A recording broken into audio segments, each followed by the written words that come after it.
those updates. We stay in North America, though, as President Donald Trump has fired a top Labour Department official, accusing her without evidence of manipulating US jobs data. Let's listen in.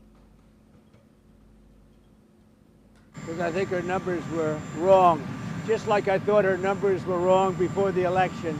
Days before the election, she came out with these beautiful numbers for Kamala, I guess Biden/Kamala, and she came out with these beautiful numbers trying to get somebody else elected. Then right after the election, I think on the 15th, November 15th, she had an $800,000 or $900,000 massive reduction. Said she made a mistake. Well, the Bureau of Labour Statistics, which produces the data, has denied any wrongdoing. In a related surprise move, Federal Reserve Governor Adriana Kugler resigned, giving Trump an earlier than expected chance to appoint a new Fed member, potentially influencing the interest rate policy.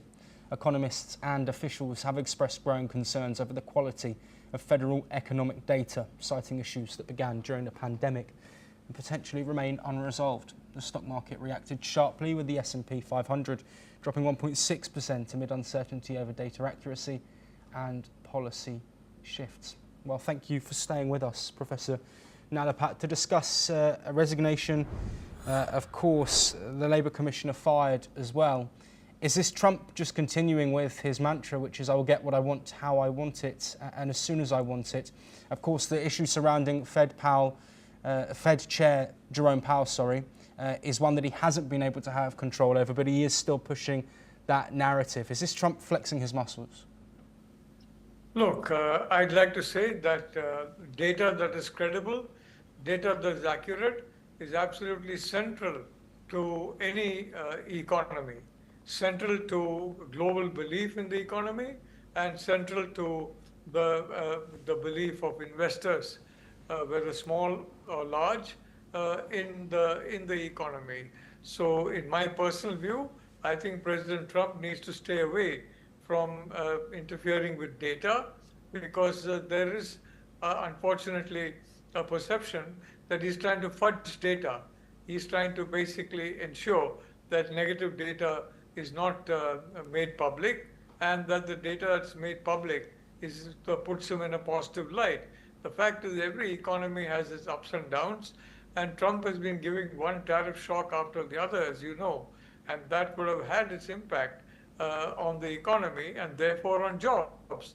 So I think, frankly, whoever has been fired has been made a scapegoat, but I think it's very important that the integrity of these figures be maintained, because if it does not happen, and if there's any doubt about the integrity, it's going to affect the credibility of the US, including the credibility of the US dollar, and frankly, it will harm President Trump's overall economic plan, which is, quote unquote, make America great again. So I do believe that this was an overreaction, and I do believe that it's so important that figures be accurate. And personally, I would not be surprised if the official who was fired was correct in saying that the figures were right, and there is no question of any of the figures going wrong.